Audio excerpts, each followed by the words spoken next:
Biografía de Cristóbal Colón. Biografía 1x2. Pocas figuras históricas han sido tan controvertidas y ofrecido tantos rasgos ambiguos como la del navegante que llamamos Cristóbal Colón, pese a que no nació con ese nombre. Es reconocido como el descubridor de América, aunque él nunca lo supo y, desde un punto de vista estricto, no lo haya sido cabalmente. Su verdadera identidad, su lugar de nacimiento, su origen nobiliario o plebeyo, sus estudios o ignorancias, sus aventuras de juventud, sus ambiciones o mezquindades y sus conocimientos ciertos o delirios afortunados se han prestado a numerosas disquisiciones y debates entre biógrafos e historiadores. Cristóbal Colón, retrato de Rafael Tejedo, 1828, en lo que hace a su persona, los trabajos reunidos en la Raccolta Colombiana, Italia, 1892-1896, el documento Asereto, hallado unos años después, las investigaciones de los eruditos españoles Muñoz y Fernández Navarrete y el más reciente diplomatorio colombino dan cuenta, definitivamente, de su origen genovés y humilde, y permiten reconstruir sin mayores dudas ni lagunas los avatares de su agitada e intensa biografía. Respecto a la importancia de su hazaña cabe señalar que fue sorprendente en lo geográfico y oportuna en lo político, pero no tan novedosa en lo científico como se suele afirmar. La ciencia de fines del siglo XV ya aceptaba que la Tierra era un globo esférico, sabía que teóricamente se podía llegar a las antípodas navegando hacia el oeste, conocía la existencia de islas y tierras septentrionales exploradas por vikingos y daneses, y suponía que quien intentara arribar a las Indias por el poniente podía tropezar en su camino con alguna terra incógnita. Desde la Edad Media existían especulaciones y leyendas sobre los límites del Mar Tenebroso. El irlandés Sam Brandan habló ya de un gran continente y de una inmensa isla con 7 ciudades, e historias parecidas se registran en las tradiciones gaélicas, celtas e islandesas, mientras que los árabes peninsulares mencionan la expedición de los magrubinos, que zarparon de Lisboa y después de navegar 11 días en dirección al oeste y 24 días hacia el sur llegaron a unas tierras donde pastaban ovejas de carne amarga. Ya en siglo XIV, el veneciano Niccolò Zeno dibujó un mapa en el que se definían claramente Groenlandia y las costas de Terranova y Nueva Escocia. Y unos años antes el cardenal Pierre Bailly, en su obra Imago Mundi, desarrolló con toda amplitud la idea de llegar a los dominios del Gran Khan, descritos por Marco Polo, tras una travesía relativamente breve hacia el oeste. El propio Colón estaba absolutamente convencido de que hallaría tierra firme unas 700 leguas más allá de las Canarias. Cristóbal Colón, supuesto retrato de Sebastiano del Piombo, 1519, el proyecto no era nuevo. En realidad, era incluso popular entre cartógrafos y navegantes como posible alternativa a la larga ruta de las especias. Tanto, que uno de los mayores temores de Colón era que otro se le adelantara en cruzar el Atlántico. Pero lo que ni él ni los sabios o los marinos de ese tiempo podían imaginar era la inmensa extensión de la terra incógnita, ni la inesperada vastedad del Pacífico. Ese fue el verdadero descubrimiento científico que se inició aquel día de 1492. No solo apareció un nuevo mundo, sino que el antiguo globo terráqueo se expandió a casi el doble del tamaño que se le suponía. Un joven aventurero. El estudio comparado de diversas documentaciones permite asegurar que el futuro navegante nació en Génova y que tal hecho debió de ocurrir entre el 25 de agosto y el 31 de octubre del año 1451. Se le dio el nombre de Cristóforo, y fue el primer hijo del matrimonio formado unos 5 años antes por Domenico Colombo y Susana Fontanarosa. La familia estaba asentada en la Liguria desde por lo menos un siglo atrás, aunque sus miembros siempre fueron campesinos o artesanos sin medios de fortuna. El propio Domenico parece haberse trasladado desde Quinto a Génova alrededor de 1429 para aprender el oficio de tejedor. Los Colombo tuvieron otros 3 hijos y una hija, Bianchinetta. 2 de estos hermanos Colombo habrían de jugar un papel preponderante y continuo en las aventuras y desventuras del primogénito, Bartolomé y Giacomo. Al segundo de ellos se le llamaría Diego en España. Apenas tenía Cristóforo edad suficiente cuando ayudaba ya a su padre en sus sucesivos trabajos como quesero y tabernero, o lo acompañaba en viajes de negocios a Quinto o Savona. Era un chico despierto e inquieto, pero no consta que hubiera seguido ningún tipo de estudios. Lo que verdaderamente le atraía era el puerto, los relatos de marineros, las naves que llegaban de tierras lejanas. Génova era un importante centro del comercio marítimo y no le costaba mucho al joven Colombo enrolarse en los barcos de las grandes compañías navieras de la ciudad, que realizaban diversos itinerarios mercantiles por el Mediterráneo. Así aprendió, en la práctica sobre cubierta, el oficio del mar. Hablaba con los pilotos de vientos y corrientes, leía las cartas marinas y ensayaba el uso de los instrumentos náuticos. A los 20 años era ya un buen marinero. Las carabelas de Colón tras su probable alistamiento en una expedición de la Armada Ligura a la isla griega de Quíos, que formaba parte de los dominios genoveses, en 1476 Cristóforo se embarcó en una flotilla comercial con destino a Flandes. Pero, a poco de atravesar el estrecho de Gibraltar, un suceso providencial cambiaría la vida del joven Colombo. Era el momento en que portugueses y franceses apoyaban a Juana la Beltraneja en la lucha por la sucesión de Castilla, y navíos de guerra galos atacaron sin mayor razón que el bucanerismo al convoy genovés. Hundida su nave, Cristóforo alcanzó a nado la costa lusitana. Poco después se encontraba instalado en Lisboa, como agente de la importante casa naviera Centurione, armadora de la flotilla atacada. Allí cambió su nombre por Cristóbal y su apellido por Colomo o Colón, mientras se le reunía su hermano Bartolomé, también marino e interesado en la cartografía. Cuenta la tradición que los Colomo llevaban una vida aposentada y tranquila, y que el mayor acostumbraba oír misa en el convento de Santos. Allí se fijó en una de las pupilas, Felipa Moniz Palestrello, joven hermosa y de familia importante. La madre, Isabel Moniz, era de noble linaje, emparentado con el de Braganza. El padre, Diego Palestrello, también genovés, estaba estrechamente relacionado con las empresas náuticas de la corona portuguesa y era a la sazón gobernador de la isla de Porto Santo, en el archipiélago de Madeira. Cristóbal pidió y obtuvo la mano de Felipa en 1477, y un año después nació un hijo al que bautizaron como Diego. Bajo la influencia de su suegro, Colón se interesó cada vez más en los aspectos geográficos y científicos de la navegación, apartándose de su faceta meramente comercial. En esto pudo pesar también su temprana viudez. Felipa murió un año después de dar a luz, y sus desavenencias con la casa Centurione, a la que puso el prolongado pleito parcialmente reflejado en el documento Asereto. El gran proyecto. A partir de ese momento, Cristóbal Colón comenzó a soñar y diseñar el ambicioso y desmesurado proyecto que habría de obsesionarlo toda su vida. Descubrir una ruta más corta y segura a las Indias, navegando hacia Occidente. Ya se ha dicho que la idea teórica estaba bastante difundida y se han citado antecedentes más o menos legendarios, a los que hay que agregar los que el propio navegante pudo recoger en sus estancias en Porto Santo y la atmósfera de expansión oceánica que se respiraba en Portugal a partir de los descubrimientos y exploraciones de los archipiélagos atlánticos y las costas de África.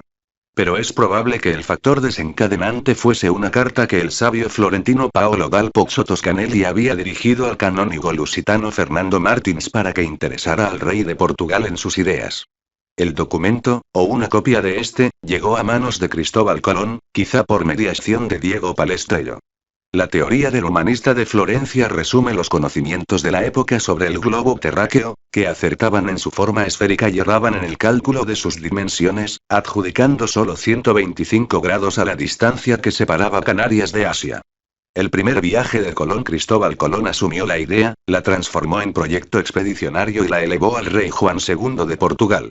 El monarca puso como condición que no se zarpase desde las Canarias, pues en caso de que el viaje tuviera éxito, la corona de Castilla podría reclamar las tierras conquistadas en virtud del Tratado de Alcaobas. A Colón, que solo confiaba en los cálculos que había trazado desde las Canarias, le pareció demasiado arriesgado partir de Madeira, de modo que no hubo acuerdo. Hay quien dice que el monarca recelaba de aquel extranjero sin títulos ni estudios, y envió en secreto otra expedición que terminó en fracaso. Resentido por este engaño, o más probablemente a causa de sus apuros económicos y la ilusión de encontrar otro protector, Cristóbal abandonó Lisboa junto a su hijo Diego y su hermano Bartolomé. Bordearon la península con la intención de dejar al pequeño Diego a cargo de su tía materna Violante Moniz, que vivía en Huelva. En el camino se detuvieron en el cercano convento franciscano de la Rábida, donde se alojaron como albergados. El padre guardián, fray Juan Pérez, que había sido confesor de la reina, se entusiasmó con el proyecto del extranjero que se hacía llamar Cristóbal Colón. XR era en la época el anagrama de Cristo, e interesó en él a su erudito cofrade fray Antonio de Marchena, experto en astronomía y cosmografía. Ambos frailes le dieron recomendaciones para el duque de Medinaceli, quien se apasionó por la idea y retuvo a Colón durante más de un año, con el propósito de preparar la expedición. Pero los reyes católicos desautorizaron tal proyecto, y todo lo que pudo hacer el duque fue enviarles al navegante a su corte de Córdoba. Una vez más, en 1486, un consejo de sabios reunido en Salamanca desaconsejó la empresa, quizá porque ya poseían indicios de lo extenso y arduo de la travesía. Pero la reina Isabel la Católica, pese a estar enzarzada en la guerra de Granada, no descartó del todo la idea de llevar a las Indias el pabellón de Castilla. Otorgó una pensión al navegante y le rogó que permaneciera en Córdoba. Cristóbal se instaló en un mesón, donde entabló relación con la joven Beatriz Enríquez, 20 años menor que él. De esa unión nació en 1488 un hijo, Hernando Colón, que sería el primer biógrafo del almirante y el principal responsable de los ocultamientos y ambigüedades que durante siglos envolverían a su figura. Cristóbal Colón y su hijo Diego en el convento de la Rábida, óleo de Giustiniano degli Avanzini, 1834, ultimada la conquista de Granada, los reyes católicos recibieron con mejor talante a Colón. Pero las pretensiones del extranjero resultaban desmesuradas. El almirantazgo de la mar Océana, el virreinato hereditario de las tierras que encontrara y una parte importante de todas las riquezas que él o sus hombres obtuvieran por conquista o por comercio. El rey Fernando el Católico le hizo notar su exceso. La reina Isabel, en cambio, le despidió con vagas promesas. Colón, harto de su deambular ibérico, resolvió llevar su proyecto ante el rey de Francia. Los frailes de la Rábida consiguieron disuadirlo y, con la colaboración de los cortesanos Luis de Santángel y Juan de Coloma, convencieron a los monarcas católicos de avenirse al llamado Protocolo de Santa Fe, que en 1492 concedió al almirante los títulos y prebendas que exigía, aunque solo el 10% de los eventuales beneficios. Pero los exhaustos tesoros reales no aportaron un solo maravedí para financiar la expedición. Pese a lo que diga la leyenda, las joyas de la reina ya habían sido pignoradas a los usureros valencianos.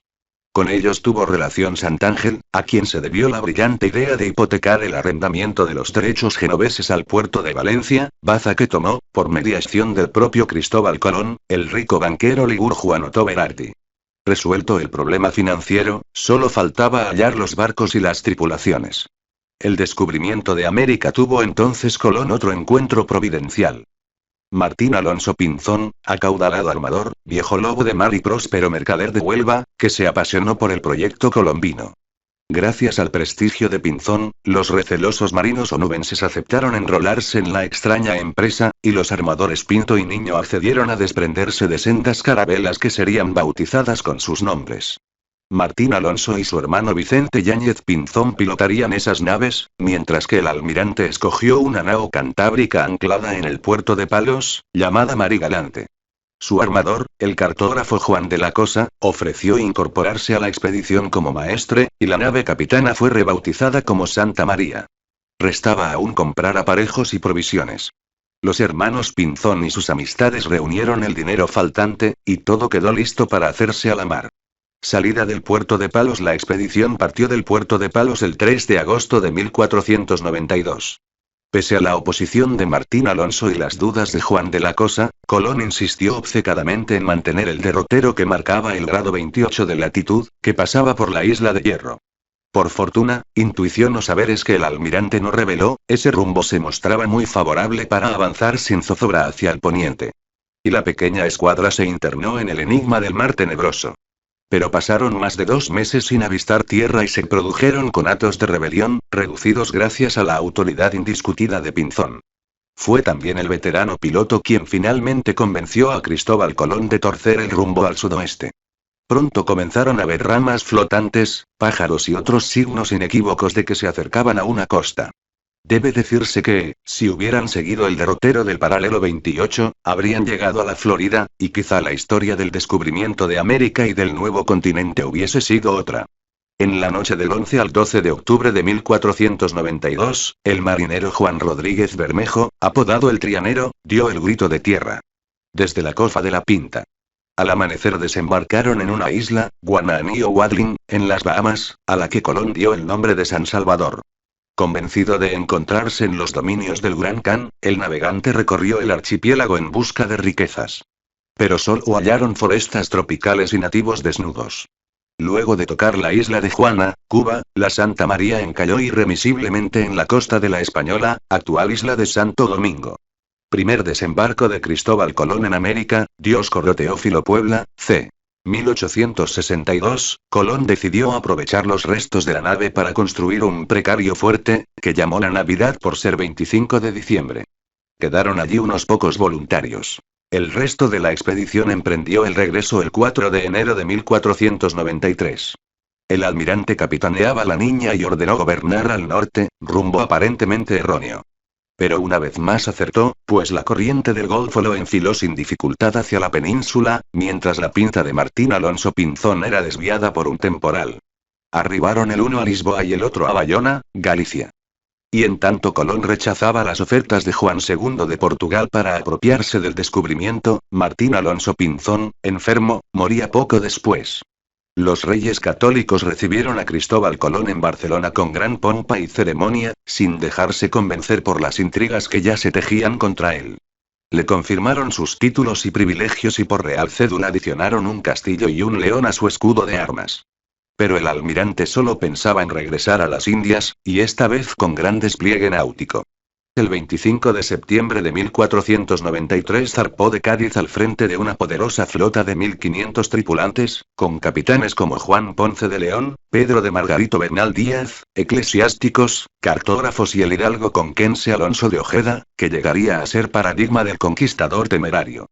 Este segundo viaje duró más de 2 años y en él se exploraron las pequeñas Antillas y las islas de Puerto Rico y Jamaica, además de bordear las costas de Cuba. El antiguo fuerte de la Navidad había sido arrasado por los indios, y Colón fundó un nuevo enclave que denominó La Isabela. Dejó allí como adelantado y gobernador a su hermano Bartolomé Colón, no sin antes reprimir duramente a los nativos con la ayuda de Ojeda.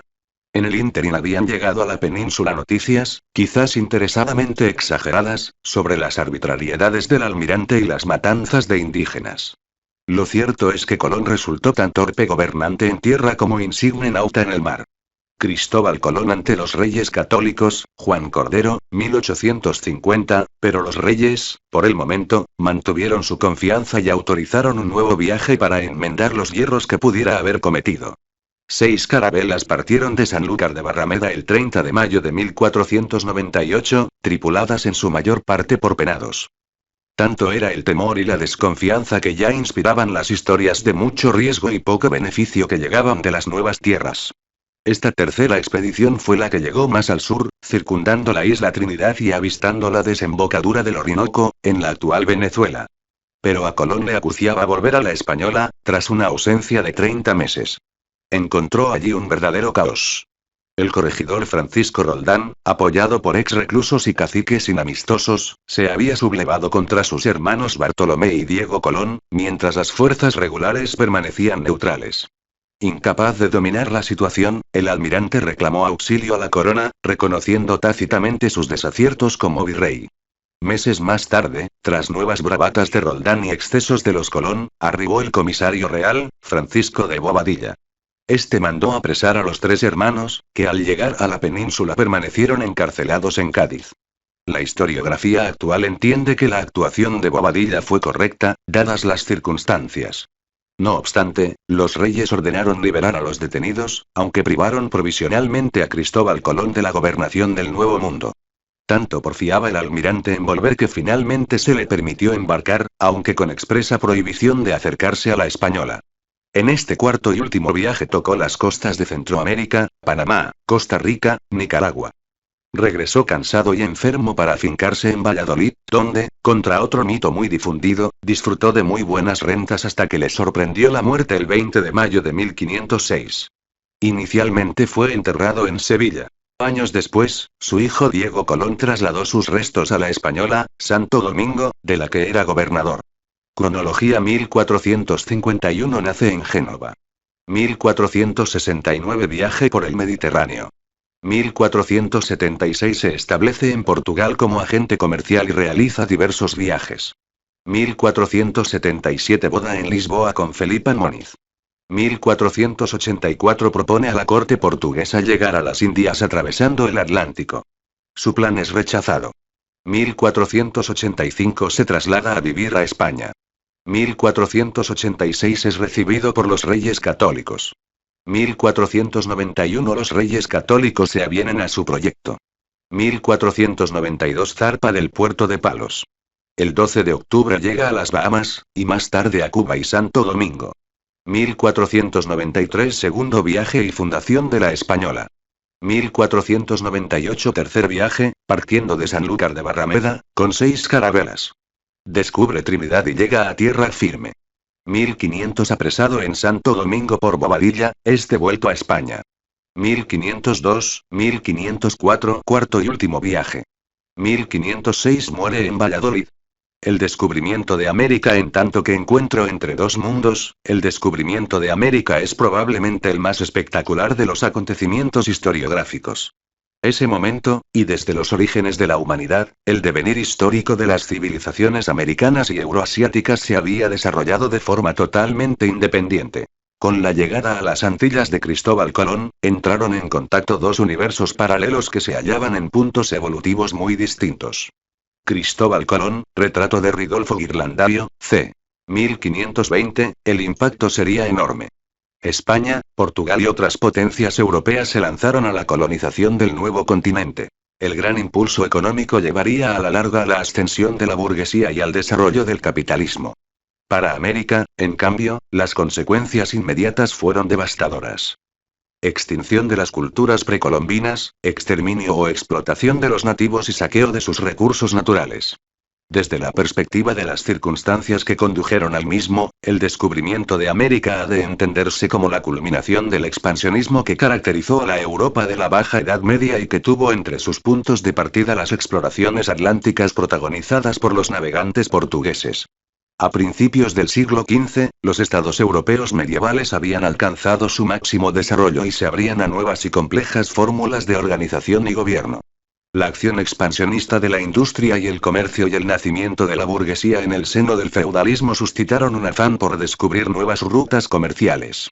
Europa y Asia habían mantenido contactos comerciales desde tiempos remotos. Los principales productos asiáticos, especias, piedras preciosas, tejidos de seda y algodón, eran transportados por caravanas a través de desiertos hasta las costas del Mediterráneo y, desde allí, las flotas venecianas y genovesas los distribuían por el resto de Europa. Las especias eran un producto fundamental para la conservación y condimentación de los alimentos, especialmente la carne de los animales que era necesario sacrificar ante la carencia de pastos invernales. Otros productos suntuarios orientales, como sedas, ungüentos, tintes y drogas, eran demandados por una sociedad que aspiraba a una vida más cómoda y lujosa. Cuando Constantinopla, en 1453, y otros puertos del Mediterráneo cayeron en poder de los turcos otomanos, los mercaderes cristianos hubieron de buscar otras rutas para continuar su extremadamente lucrativo comercio con Oriente. Portugueses y españoles eran los mejor situados para intentarlo por la vía marítima. En Portugal se había creado una escuela náutica bajo el patrocinio del infante Enrique el Navegante, y en la ciudad española de Cádiz, en la costa atlántica, un colegio de pilotos. Ambos organismos presentaban las mismas características. Se daban enseñanzas prácticas de navegación y se formaba a los pilotos, adiestrándolos en el manejo de la cartografía y los instrumentos de navegación, que en los últimos tiempos habían conocido un notable refinamiento. La brújula fue usada ya por los navegantes italianos en el siglo XIII y montada en la rosa de los vientos en el siglo XIV. La latitud se averiguaba por medio del astrolabio, instrumento destinado a medir la altura de la estrella polar sobre el horizonte del hemisferio norte. Los avances portugueses. Los navegantes debían también aprender a regir los nuevos tipos de barcos que sustituían a la antigua galera mediterránea. La carabela castellana y el barinel portugués. Estas embarcaciones, mucho más ligeras y equipadas con los modernos instrumentos de navegación, podían aprovechar cualquier viento y resistían mejor los embates de las mareas y los vendavales, siendo especialmente aptos para largos trayectos. Con todo ello, los marinos podían alejarse considerablemente de la costa, hasta perderla de vista, sin desconocer su situación. Sin embargo, se precisaba una dosis adicional de arrojo y de intuición para alejarse de las inexploradas costas africanas, y más aún para aventurarse por el ignoto Atlántico. Enrique el Navegante. Los portugueses, más adelantados que los españoles, fueron los primeros y principales impulsores de la expansión europea. Enrique el Navegante estableció un centro de estudios náuticos en el Cabo San Vicente, donde reunió a los más destacados geógrafos, cosmógrafos y marinos. Allí se examinaron todas las teorías geográficas en boga, con la esperanza de alcanzar, por mar, territorios lejanos para difundir la religión católica, ensanchar los territorios del reino y aumentar sus recursos. Sus esfuerzos se vieron recompensados con numerosos descubrimientos y con el establecimiento de prósperas colonias en los archipiélagos atlánticos y en las costas de África, y culminarían, casi 40 años después de su muerte, con la expedición de Vasco da Gama, 1497-1499, quien, al alcanzar la India bordeando el continente africano, abrió para los portugueses una nueva ruta comercial entre Europa y Asia. Los éxitos de Portugal debieron mucho a la aplicación de las últimas innovaciones en materia de cartografía, instrumentos de navegación y diseño de naves, y también a la reintroducción en Europa de las antiguas concepciones geográficas de Ptolomeo sobre la esfericidad de la Tierra.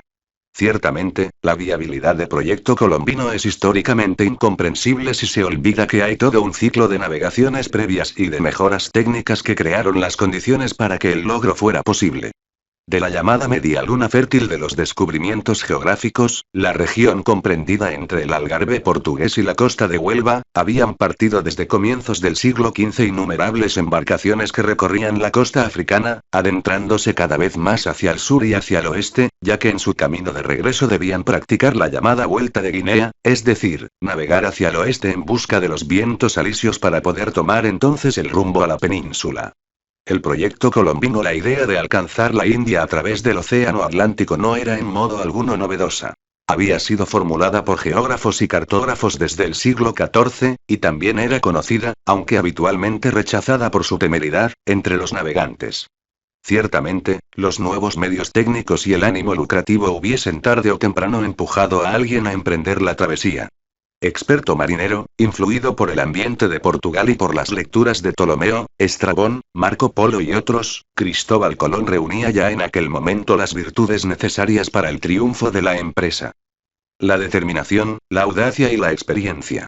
Un famoso humanista, Toscanelli, influyó decisivamente en él y le indujo a cometer importantes errores de cálculo, que le llevaron a pensar que la Tierra era más pequeña y Asia mayor. Eso suponía que las distancias se acortaban considerablemente, por lo que estaba convencido de que podía realizar el viaje en carabela sin necesidad de hacer escalas. Su objetivo era el mismo que el de los portugueses: abrir una ruta de las especias que, por no tener que bordear toda África, había de resultar mucho más rápida, fácil y rentable. Toscanelli situó Cathay y Zipango, China y Japón, a una distancia asequible en carabela. En 1484 Colón presentó su proyecto a Juan II de Portugal y le pidió apoyo económico para llevarlo a la práctica. Pero una junta de expertos consideró que el plan era descabellado, y el rey, más preocupado por las exploraciones africanas, no quiso prestarle su ayuda. Decepcionado, se trasladó a Castilla para exponer sus ideas a los reyes católicos, puesto que necesitaba el apoyo de un monarca o un noble poderoso que corriera con los gastos. Acompañado de su hijo Diego, se instaló en Palos de la Frontera, Huelva, donde entró en contacto con algunas personas que le ayudaron y que más tarde tuvieron un papel destacado en la realización de la empresa. Estas personas eran los frailes franciscanos de la Rábida, que le pusieron en contacto con los reyes. Los hermanos Pinzón, que llegado el momento ofrecerían a Colón sus pertrechos, conocimientos e influencias. Y los marineros andaluces que, acostumbrados a navegar por el Atlántico, formarían la tripulación del viaje colombino. Los monarcas castellanos tardaron un tiempo en aceptar los proyectos de Colón. Durante 7 años se hicieron frecuentes contactos con personas influyentes de la corte, pero los reyes demostraban estar más interesados en la conquista de Granada. Las capitulaciones de Santa Fe eran varios los motivos por los que los reyes católicos no se decidían a prestar su apoyo al proyecto colombino. Aparte de la guerra de Granada, las contrapartidas exigidas por Colón resultaban exageradas, y los expertos que analizaron el proyecto determinaron que era muy arriesgado. Algunos cortesanos, como Luis de Santángel y Francisco de Pinelo, convencieron a los reyes de la necesidad de transigir. Cuando la guerra de Granada tocaba a su fin, Colón fue recibido en Santa Fe, Granada, por los monarcas, quienes le manifestaron su intención de autorizar la empresa. Las carabelas de Colón. El resultado de la negociación fue recogido en las capitulaciones de Santa Fe, firmadas en abril de 1492. En ellas se hacían una serie de concesiones a Colón, pero todas condicionadas al hecho del descubrimiento. Los puntos fundamentales de este contrato otorgaban a Cristóbal Colón considerables privilegios, como el título de almirante y gobernador general de las tierras por descubrir. También se le concedía el 10% de los beneficios comerciales, aparte de otras ventajas económicas. Biografía generada por Biografías en español.